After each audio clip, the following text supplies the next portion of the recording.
Hello friends, welcome back to yet another episode. My next two videos are about composting. Composting is the complex process of converting organic waste material into garden-friendly, rich nutrient soil. So in this video, I'm covering how to make a compost bin that's really cheap. And in the next one, I'll cover what all you should add and what all you shouldn't add to make the right compost. So the first step is making a compost bin. And if you look at Amazon, you will find a lot of expensive options. But for me, something that you put waste into it and that sits in the backyard, that's too much money for me.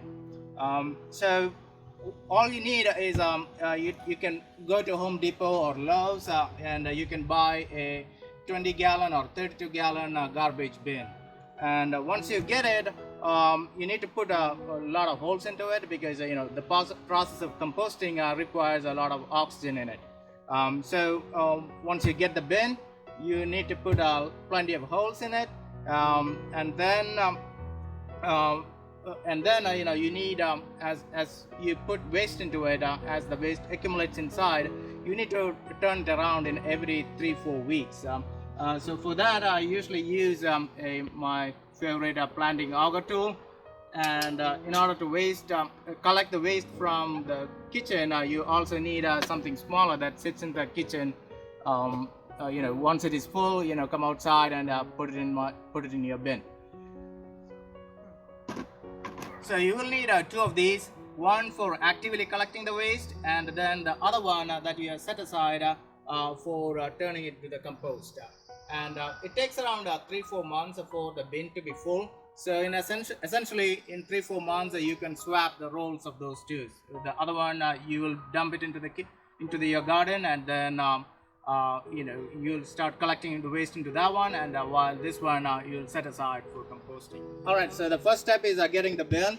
And now take your drill, put a half-inch bit in it, and then put a lot of holes in it, like around 10 to 12 inches apart, and you need to put a lot of them. And also you need to put a few of them at the bottom as well, because as the waste breaks down, the water leaks out, and that water has to be drained out.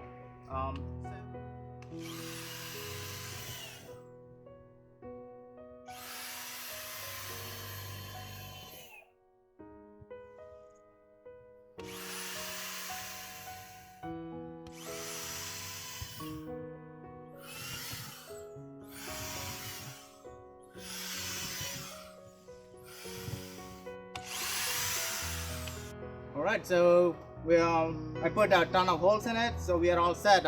Now you can start collecting your kitchen waste and start dumping into it. So rather than putting in the trash, make it work for you. Alright guys, so in the next video I will talk about what all you should put and what all you shouldn't put to make the right compost. So till then, see you then.